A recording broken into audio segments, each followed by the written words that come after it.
Hello everyone, welcome to week 11 of my 100-week art challenge. My name is Michael, and through this 100-week art challenge, I'm exploring my personal artistic voice. I also document and share this journey in my videos. This week I completed 3 acrylic paintings.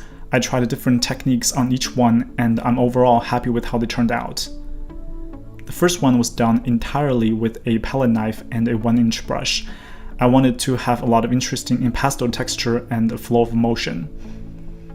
The second one was done with a palette knife, a couple of brushes, and a spray bottle to create the watercolor-like runny texture in the lower half.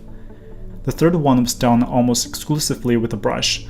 I wanted to have predominantly smooth, flowy, broad brushstrokes and only a little bit of impasto texture at the bright focal point. As someone who used to only paint digitally, after working on these acrylic paintings, I became much more appreciative of the traditional physical painting media. It provides so much more possibilities and freedom. A few random brushstrokes can easily achieve interesting texture, while it's almost impossible to do so on a computer. And at the end of it, I have in my hand a piece of painting that is a physical representation of my thoughts and feelings of that moment. It is quite magical. I also think that I have a long way to go. When I look at other artists' paintings online and in the galleries, I can see that my paintings lack uniqueness and impact. Of course, I just started painting on canvas last week. It's good to be aware of what is out there, to know that there's a lot to strive for, and I'm looking forward to seeing my improvement over time. One of the first things I need to overcome is my fear of messiness. In order to be more expressive and free, I need to not be afraid of getting dirty and making a mess.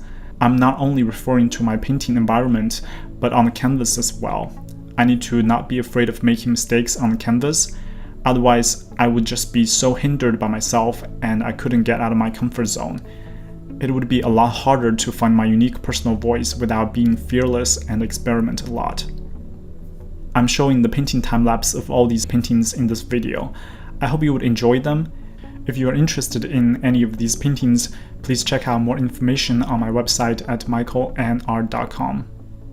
Thank you for tuning in for the 11th week of my 100-week art challenge. Please give this video a like and comment below with any questions or advice. To follow the journey of me finding my personal artistic voice through this 100-week art challenge, please subscribe to my channel.